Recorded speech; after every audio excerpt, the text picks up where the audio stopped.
Hey guys, what's up, Bruce? How's it going, buddy? I'm gonna try round two here. Hopefully, my Wi-Fi connection is a little bit better tonight. I've got the computer in a different area, so I'm hoping I got a little bit better connection than last night. How you doing tonight, Bruce? Can you hear me fine? What you wearing tonight, Bruce?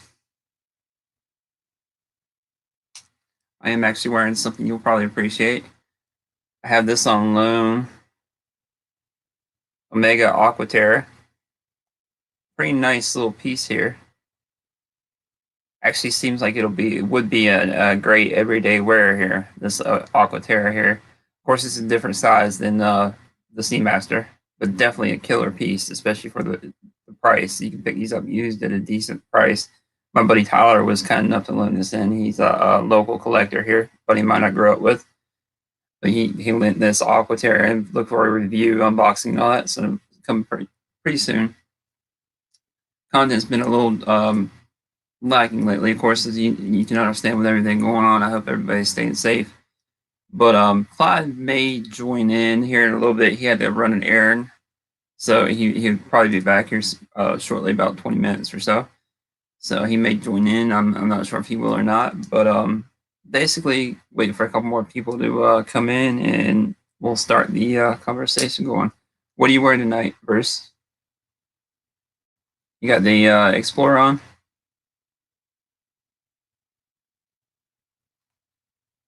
He said, sorry about last night. I had some technical difficulties. I'm actually off work tonight, so I figured I'd retry the broadcast tonight and see how everybody's doing. So I had to cut it short last night. Explorer 2, nice. Which one did you have, Bruce? Was it the Polar? Was it the Polar, or was it the black one that you had, Bruce? I can't remember if you had the Polar or you had the black one. But basically tonight's topic is what kind of collector are you? This could go nice. Okay, the Polar. I love that version. If I was gonna get one, I'd definitely get the Polar. I love the orange second hand on that. Of course, being a Clemson fan. But the topic tonight was gonna be, which I believe, like I said, random ramen, the already covered the other night. But what type of collector are you? Do you prefer the affordables? Do you prefer the higher end? I'm kind of a mix of both, where as you know, I'm not made of money. I prefer to collect. I do one or two higher end purchases a year. I guess higher end to me, which the $5,000-6,000 or so may not be much money to some people, but most overall, I end up collecting affordables. Like, believe it or not, this G-Shock gets the most wear out of any. This is a great everyday wear beater. You don't have to worry about it. That and the Sumo. I really love this Sumo, especially for the size. This watch is a killer watch, especially for the price, right under 400-500 bucks. You can't really beat them for an everyday watch. And I've kind of been going towards the more affordable side of the collection lately, or collecting. I was contemplating, as you know, consolidating my collection, but with the channel, and getting in so many different pieces and get to see so many different pieces, I just don't think it's going to happen. So I'm back up to around 11 or 10 pieces. I didn't get rid of a lot of pieces. I'll probably do a state of the collection video here soon. I'm actually, I know people are going to think I'm crazy, but I'm actually thinking about rebuying my Squally 1521. I actually do kind of miss that watch, and I wore it a lot. And the guy I sold my U1 to, he he offered to sell me the Squally back, which I may end up rebuying that soon. And I'm definitely looking at a Seiko Alpinist. Now, I don't get me wrong, I am still eventually going to get a Rolex, but right now might not be the right time to buy that, as of course, as you know, with everything going on. I'm 36 now, and I may save the Rolex for maybe, like a no date sub or an Explorer, possibly for like a 40th birthday kind of thing, like a big, like a big occasion kind of thing. So I may save it for that. And as you know, I've had the Golden Eye in for quite a bit now. Got that in from Dane, which I appreciate Dane letting me see this. I may end up buying this one off of Dane too. He offered me such a great price, I can't really pass it up. And this is really, really kind of killer piece, especially the price. I mean, for under $500, you can't really beat these. The Baltic Aquas. I was actually looking at Baltics the other day, Bruce. They are actually really killer. What do they run? I can't remember. Well, true. Now is definitely time to get one. But what do the Baltics run, Bruce? Are they're right around what $400-500, something like that? I think. I'm not exactly sure how much they run.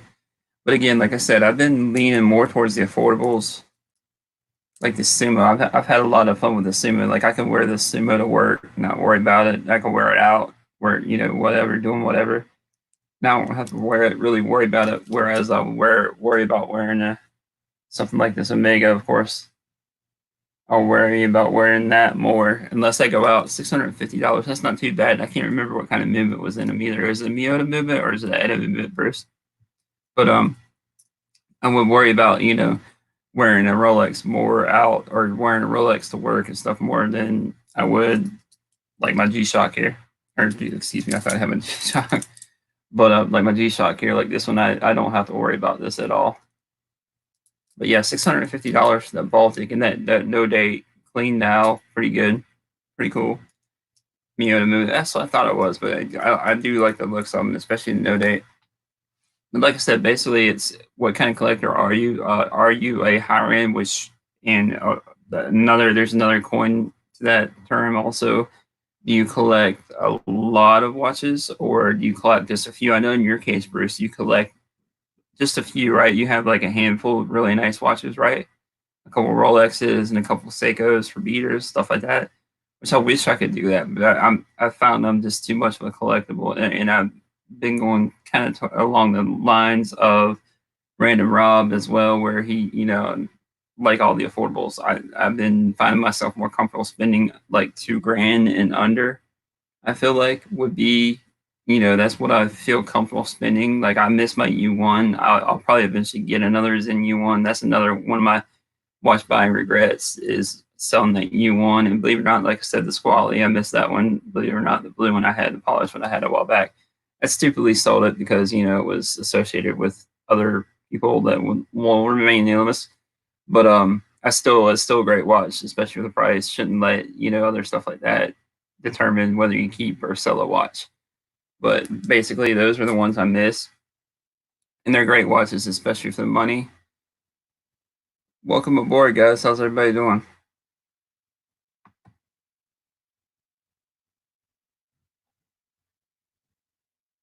Who else is joining in here? I see we got one here. Get some water.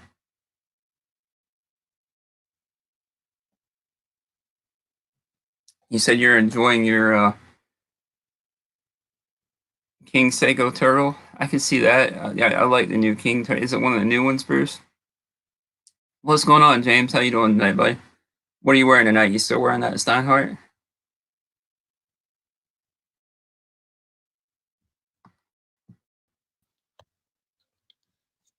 Hey, what's up, Chris? And Clive on here. Are you on there, Clive? I can hear you. Can you hear me? Is it adding you? All right. Say something again. Sorry. Okay, there. What's going on, man? Can you hear me now? Yeah, I can hear you just fine. Can you hear me? You kind of look like Okay. you look like Kilroy. Your nose is sticking, or the neighbor from Home Improvement, looking over the fence over there. I was just on Mark Wilson. And, yeah, Wilson. You need a floppy hat. I was just on Mark Goldberg and messing around with my horological mother, or my we'll just call my horological mother. Then, of course, the big stream. Yeah, I So, saw what's up with you on you? there. I was not a lot, man. Just been relaxing around the house tonight. I don't know if you know they passed the work only here for South Carolina, so you can only go to work and the grocery store, whatever they get essentials really now, so you can't really go anywhere at all. So just kind of relaxing in the house tonight. Everyone's doing it kind of halfway now. However, what the state said is non-essential businesses have to close for at least until the end of the month. Fortunately, yeah, lawyers are essential. Which where I work is just well, so, they're damn. They're damn. So go ahead. Well, I know. they're damn. the place I work is essential, so I'll still be working. Luckily, Well, right over here, of course, they have a list of essential, non-essential.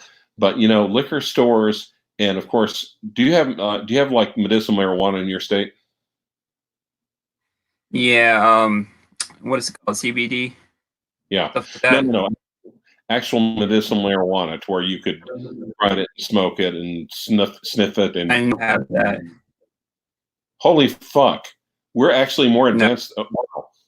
We actually have medicinal marijuana in Oklahoma. really. South Carolina as well. You guys are considered a southern state, aren't you? Oh hell yeah, we're considered southern. Okay, there are three categories. But Three categories to determine if you're southern or not. Number one, do your restaurants feature grits? Number yep. two, number two, is sweet tea easily available? Number three, Yeah, that's a Roger. and number three, does a large percentage of your population drive pickup trucks and SUVs? Lifted pickup trucks. Yeah.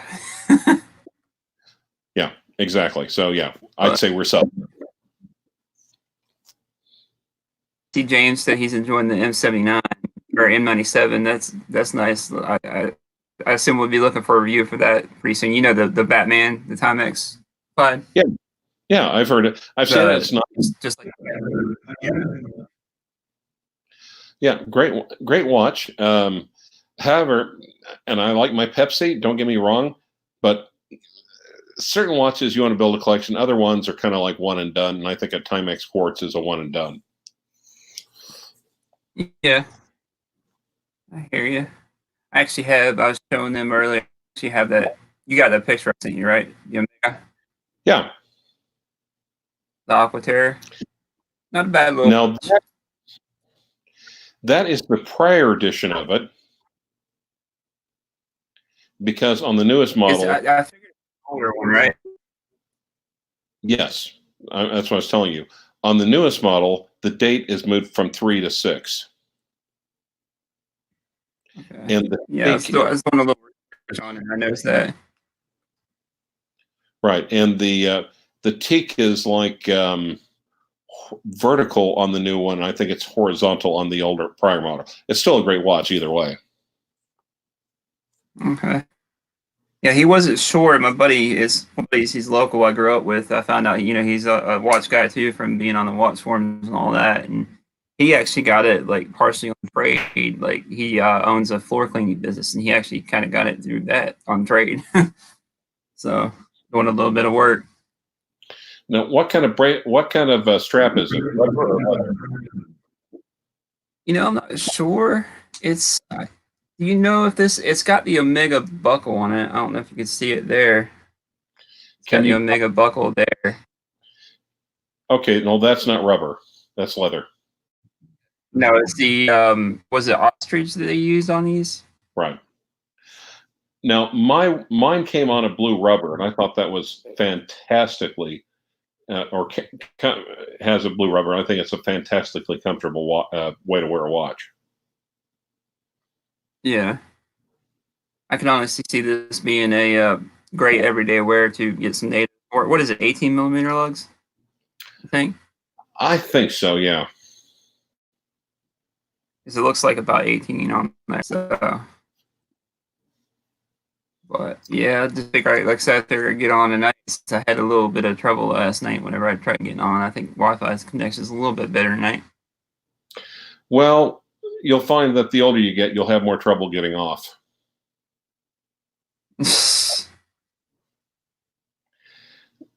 Let's see. Well, Right now, there's a bunch of people might be on there. nice. Waffle House. But Don't taunt me. Do not yeah, taunt me. yeah, we got waffle. Yep. Do you have Dairy Queens? Yes, definitely have Dairy Queen. There's something I cannot explain. Well, there's something I can't explain. every time I go to a Dairy Queen, I swear to God, I see nothing but white people, uniformly, without exception. Yeah, I've never really noticed that. I mean, I haven't been to Dairy Queen in years, though. It's probably been a couple years since I've been there. If I Well, do get something like it, I usually go to Sonic. the they almost shut down, but they kind of finally came back in a limited number. Now, there's a lot of them in Texas, which is another reason for Okies to hate Texans. Yeah, And gotcha. they've also changed their some of their Blizzard recipes. So okay, chocolate covered cherry Blizzard. Yeah, I love the blizzards. Well, they drove off, and there's chunks of little thin chunks of chocolate in the Blizzard. Okay. And I'm like, what the? It's like, what the hell is this? It's chocolate covered cherry Blizzard. It's like, no, it's not. I've been eating these goddamn things since 1977, and they do not have broken chocolate. You use Dipco chocolate in a goddamn chocolate covered cherry Blizzard, you sons of bitches. So here's this back. You'll take this back. We'll do it right. Because I'm willing to pit up with a lot of shit, but a goddamn no. But no, you will do the chocolate covered cherry Blizzard the way the original inventor and God intended. Because part of the What are joy. you wearing tonight, by the way? Well, Watch. I'm wearing the Apple Watch, quite frankly, right now. I mean, I don't think I have any court. I don't think I have hardly any court. I hardly see anyone. I'm just pretty much in, me and my partner we're staggering being at the office just in case. So that way, if one of us gets down, the other one can still take over. But I've also had some homemade masks made. Now, did you see Loudmouth Tim where he discovered, hey, wait a minute, these high efficiency air heater filters filter microbes and viruses? No, I didn't see that. I went back and looked and went to Lowe's, like, son of a bitch, she's right. So I broke one down, stripped the filter out. It's basically some sort of, like fiber. It's like a long woven fiberglass. So I took this over to the people that were making the homemade cloth mask, and I said, okay, I want you to put this in between the two layers for like an additional level of filter. So that's why we've been selling so much at work, huh? That's by what? That's why we've been selling so many of those at work lately, huh? Selling those? No, actually. I had a few made at the prior edition. I've been giving those away. Yeah. And I've been telling people about this. He's just he lives just like a mile from me. So I've been giving people instructions on how to contact him and order the masks. Because, you don't need masks. You don't need masks. You don't need masks. Well, kind of think maybe masks may not be that bad of an idea. It was like, motherfuckers, like goddamn knew it. Yeah. Now, the cloth masks are properly, even with that filtering material, it's still reusable. You can wash them out. Really, really. Oh, great Gambino. Yeah, cherry dip shell. Hell yes, brother. But you can still wash them out. You can reuse them. So it's not really you're not taking any things away from healthcare professionals. And And that guy was just basically, he had a bunch of cloth sewing machines, so knows how to do it. So I guess he's just sitting around. Ali, wait a fucking minute. I just realized that's my tailor. God, oh, jeez, I'm such an idiot. That's why he explains how, yeah, because he's doing the, hey, how's it going? I'm like, I didn't recognize him. Sometimes I go face blind. Son of a bitch. Well, anyway, I'm glad Ali's doing that. And to me, that's he's Yeah. not ass raping on the prices, and I think the cloth masks on something. Yeah, even the cloth masks are better than nothing. I'd suggest getting a couple because that way you can some people microwave. I just use boiling water, let it sit there for 10 minutes, and then hang them up and let them dry out. So with two, one's wearing and one is drying. Makes sense. The people I deal with at work are actually my coworkers every night because we're actually closed when I'm in there, so they won't likely have to deal with the public. Well, the trouble is your coworkers deal with the public, and you deal with your coworkers. True. That's kind of how pandemics work. Yeah. You don't. I'm saying it's less likely. Less likely, but not impossible. You don't have to eat the bat soup to get the fucking disease, True.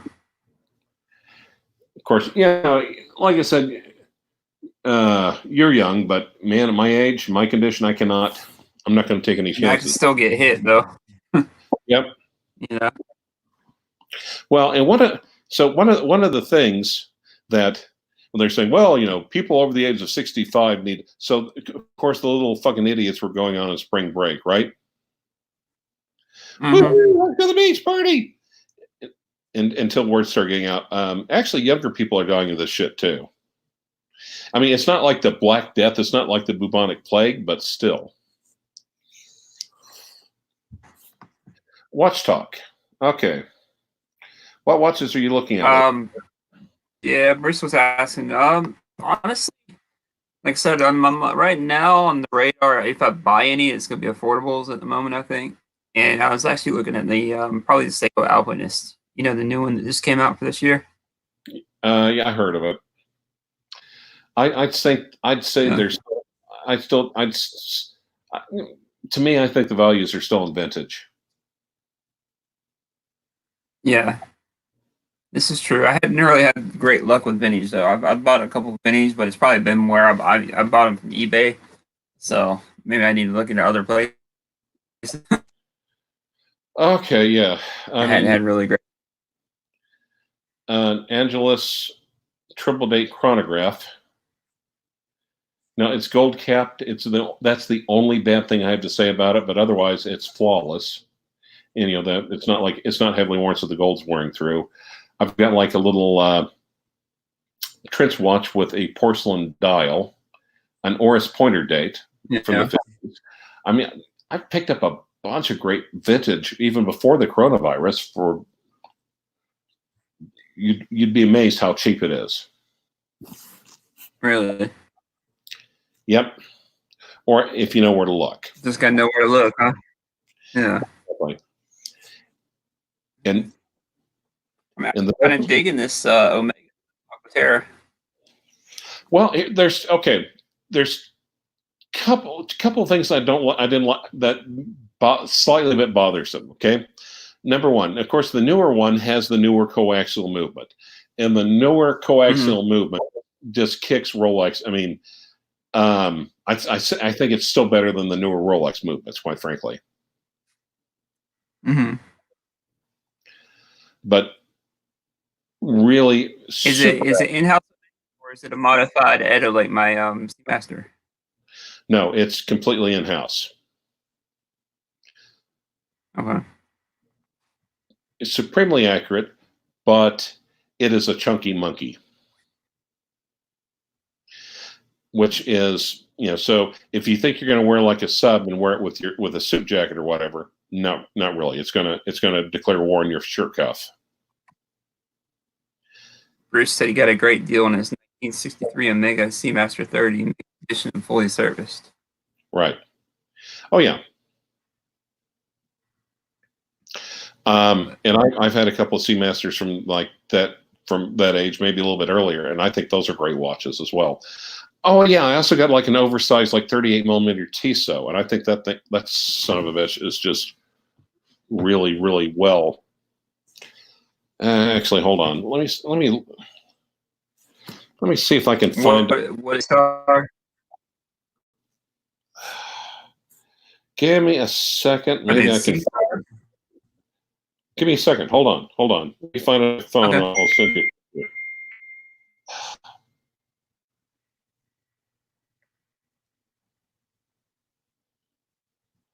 I've got like a little collection shot. If I can find the damn things. Watches. My kids. Watches. Let's see. No, I do not have I don't have a collection shot. Damn it. I thought I did. Hmm. I've got a couple of photographs of my kid. That's nice. You look now, Clyde, or are you holding off? Holding off. All right. I don't blame you. Huh?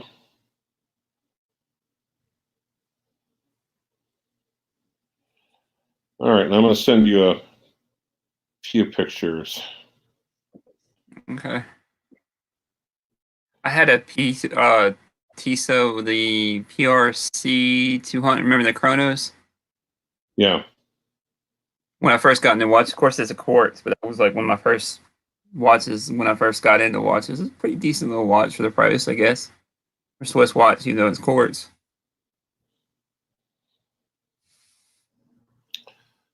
The black and yellow.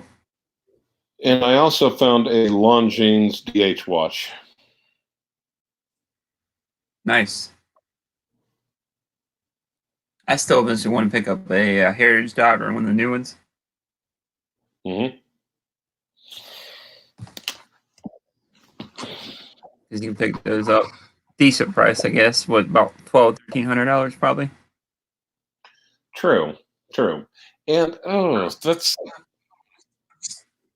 it's just like choose your flavor.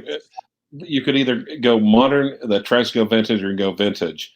And it's like choose your path and choose your pain. Yeah. Of course, the other thing I'm wondering if That Angelus is actually pretty cool. The what? That Angelus is actually pretty cool. I was just looking at that. Yeah. Pictures. Yeah, that's my chronograph triple date, for fuck's sake. Is that oversized? Is that complicated enough for you? The Oris is pretty cool too. You keep cutting out. The what is? The Oris. Yep. It's pretty cool. Now, the one with the Roman numerals is porcelain dial, and that's, I don't know if it's quite a trench watch, but it's either like somewhere like late 19 teens to early 1920s. Yeah. That's not bad. Not bad at all. James, the Greg Gambino, so he's he's torn between the new Seamaster 300 Speedmaster Pro. Which would you suggest, Clyde? That's literally apples and oranges.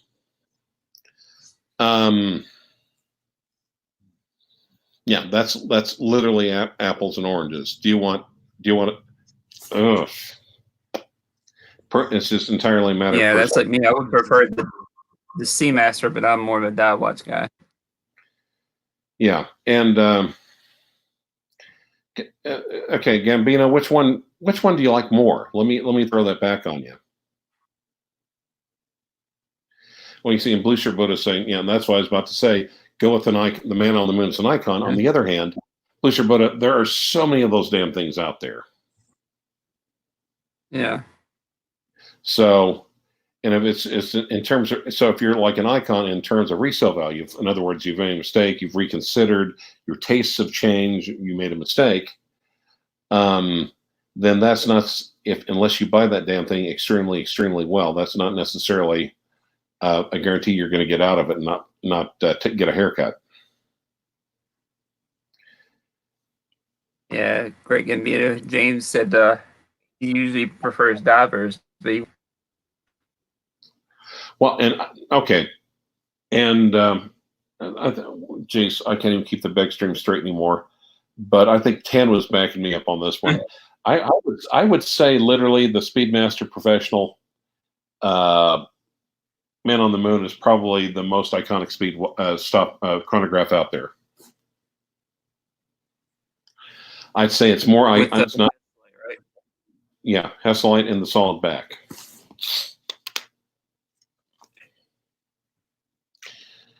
Iconic, no frills, reliable, and also, and just the fact that it uses variation of a manual wide Lamagna movement that harkens back to the first days of it. I mean, the earliest chronographs. There's not a lot of frills on it, just simply the contrast on a Speedmaster with the stark black and white. It's not meant to look pretty. It's not meant to look fancy. It's meant to look functional.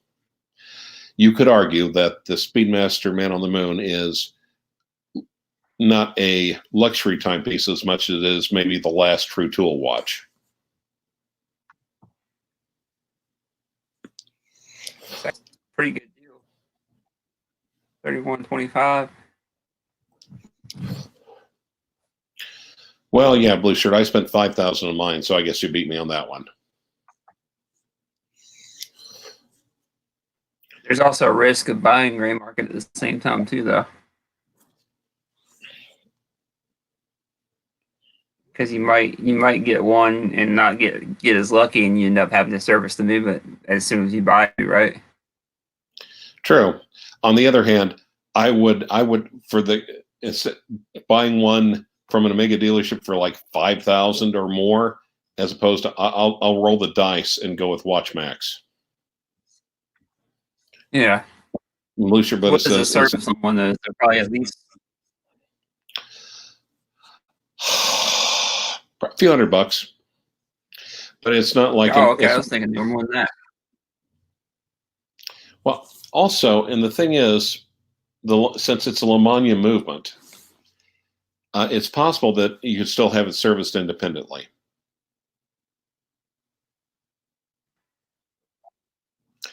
For instance, for me, like Uberoki's private watchsmith was still able to adequately service and take care of my 321 for Pete's sake. Yeah. I would not send a vintage Rolex, a vintage Omega over to, I've heard too many horror stories about them saying, nope, tritium dial is a health hazard, therefore we're going to strip the dial and hands off and replace it. You're welcome, you lucky bastard.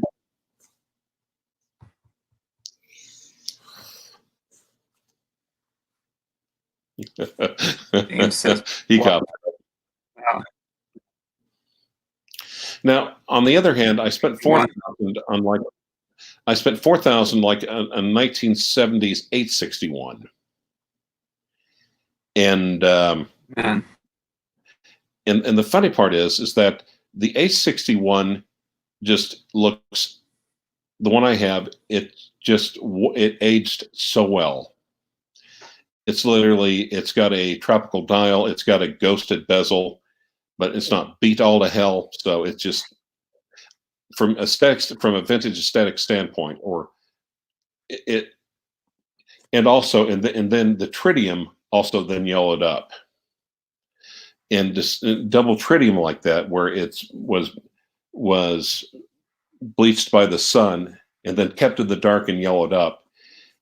It's like it's went to the convenience store, bought a ticket for the Patina lottery, won, and then decided to go back for a pack of cigarettes, bought another ticket, and won again.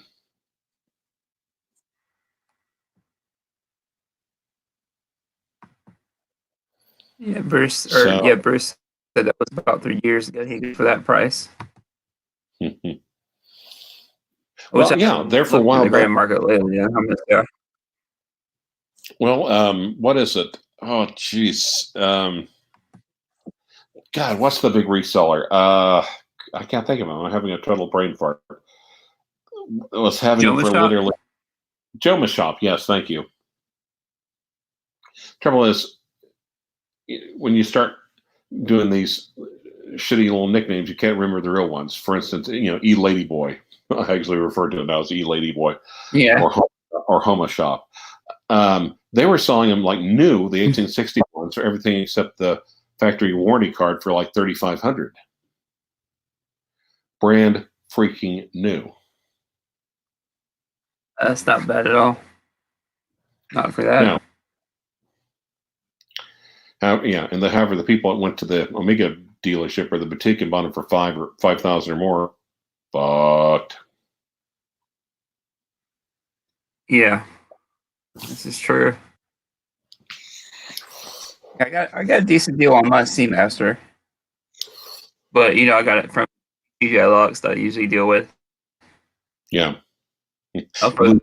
Of course, one of the main dealers that are closed down right now across the country. So. Okay, with the exception of the Angelus chronograph, those other watches, and I still haven't found the group shot, includes an oversized vintage Tissot from the 50s. Those other watches, I was picking up for like $200. That's pretty good, even the Oris. Even the Oris. Now keep in mind, it's vintage, so it's a tiny little fucker, but it's quite legible. Yeah. Yeah. The one thing about Oris I heard, though, you got to watch out for the Franklin ones from India, right? On the vintage ones. Yeah, well, it's from a trusted seller, basically. Okay. Instead of Uberoki, it's more like Unteroki, I guess. Okay. But on the other hand, yeah, I don't think India is gonna. But you can also get a loop and look at it and see. And I don't. Yeah. These things. I mean, the condition of the dials on all of them are just spectacular. I mean, I just like, God, I can't believe the condition that they're in, and you can tell if they've been molested or not.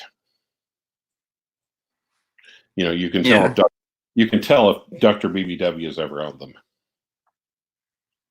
Yeah, that's true. But yeah, you prefer vintage or modern? Depends on the watch.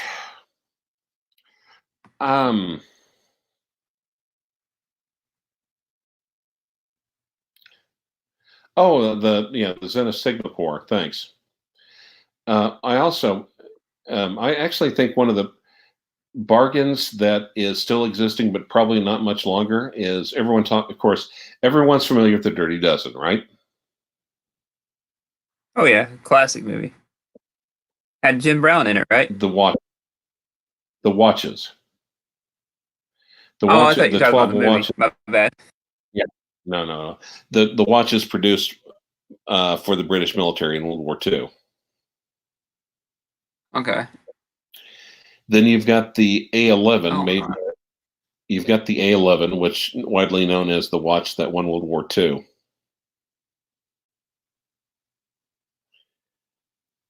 But on the other side, the German watches, the DH watches, they used to be cheap as chips. And all them. You cut out and your audio is shit. Like Laco and all that. Yeah, a whole bunch of brands, and it's okay. And people, just a quick lesson: the A11 was basically a format. It's like the Type 20. The Type 20 is where the French naval aviation said, we want a stopwatch that meets the following criteria: A, B, C, D, E, F, G. So, Breguet made it, but other people other people competed for the contract. The A11 is the same way. The A11 it had to be as magnetic and dust proof as possible for the time, water resistant as possible for the time, had to be hacking seconds, no superfluous crap on the dial, no loom, because it was meant to be worn inside air. You have lights in aircraft, so you don't need loom. Yeah. And the A11 I have is the 1943 version by Bulova, where Bulova, for no reasons no one knows, they made the cases, instead of plated metals, they produced cases out of silver, just for that 1 year. No one knows why. Is that one that Bulova just reissued? Did they just come back out with one? I'll have to keep a look and see. I haven't really kept an eye on Bulova lately, but It looks similar to the Hamilton, right? yeah. Yeah, I think they just reissued one, I believe.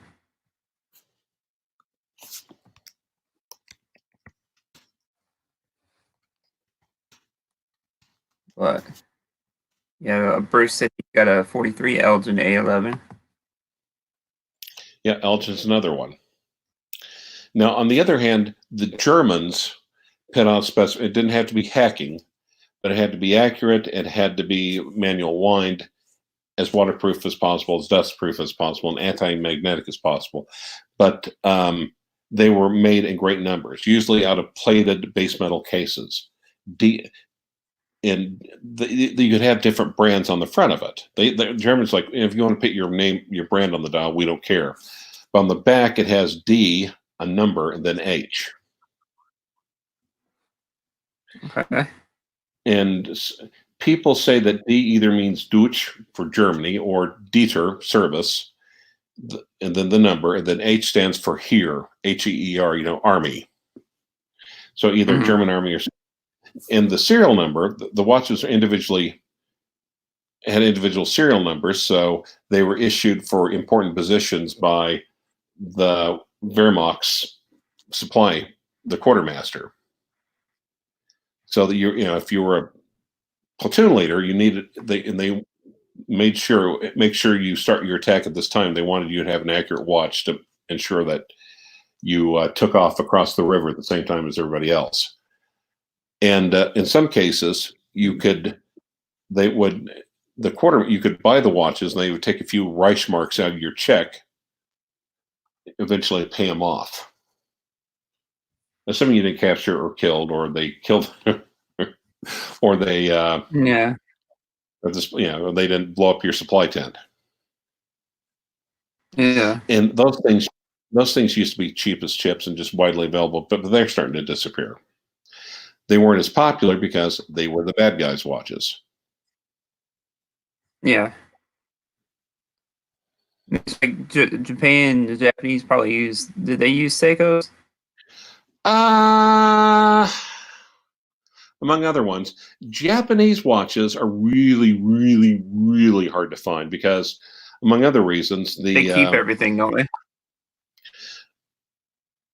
Well, a lot of them didn't survive the war because when you're fighting like the jungle, it's humid, it's rainy, and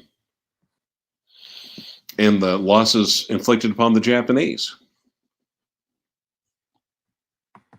It's true. Actually, I spoke to the prior owner. Ubaroki's watchsmith knew I was interested in the DH.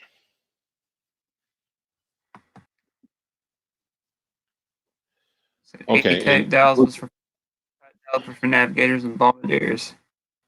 Yeah. You're talking about the UHR, UR. I call it UR. It's probably mispronunciation. UR A and UR B. I kind of like the UR B, where it has the hour track.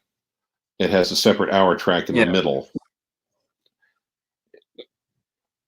But a lot of the Japanese survived because of the conditions of combat and the conditions where combat took place. A lot of the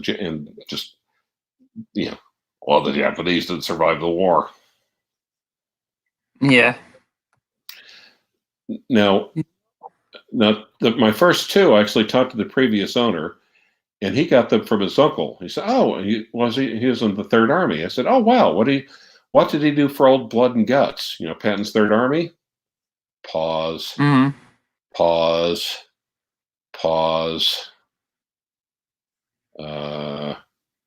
Graves registration. What? Are you saying your uncle stripped these off the wrists of a couple of dead Nazis? Yeah. It's like, that's kind of morbid, but it's kind of cool at the same time. Yeah. Man, crazy. And the funny part is that you can also wear a DH watch, and it's not like they've got swastikas or Hitler's face or the German or the German national anthem. I mean, the German symbol on it or anything. The eagle Yeah. with the swastika. It was just they were pretty much all low key. Yeah, just sterile dials, right? Sterile dial, or they had the watchmaker on it. You can only really tell if it's a DH watch just basically by looking at the inscriptions on the back case. And the last one I got was a Longines, which are really hard to find because most, the Germans would source the watches from anywhere, but they sourced more from manufacturers than from the Swiss. The Swiss sold to both sides, right? Oh yeah, Swiss didn't give a shit. You got money, we got the stuff.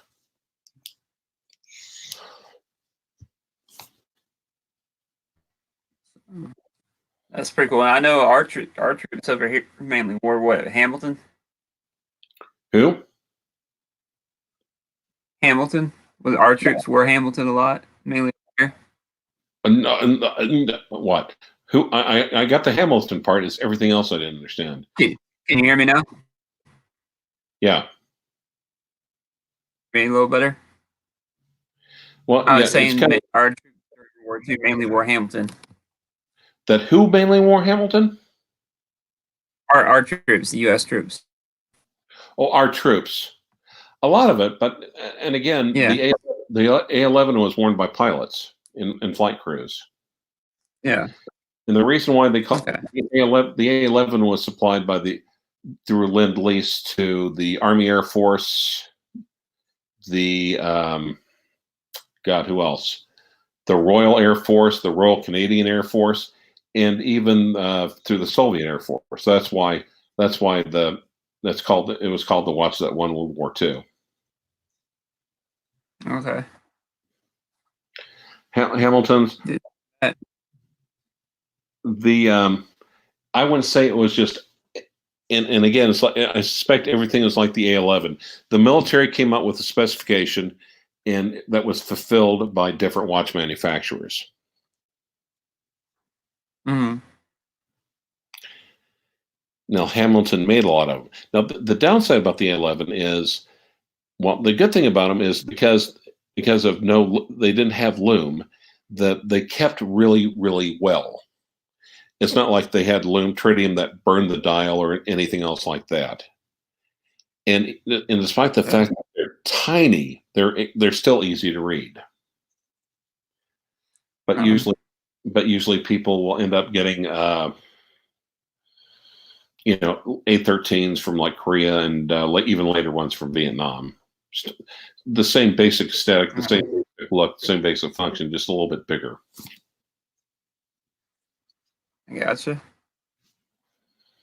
They made this kind of like car companies would make trucks for the Army, like Chevy, Ford, Dodge might make the same exact half-ton, whatever, deuce and a half, whatever for the Army.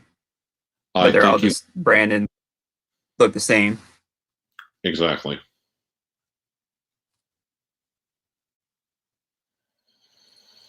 Well, Gotcha. okay. Well, Chris, I'm going to have to kind of wind it down. I need to actually start getting ready for bed before too long. So thanks so much for having me. I don't blame you there. Appreciate you being on, man. I'm probably about to end it soon. Appreciate it, Bruce and James for coming on. Yeah, Bruce has been a busy boy too. So, appreciate you coming on. Thanks for having me. Yeah, he's been all over. All right, I'll talk to you.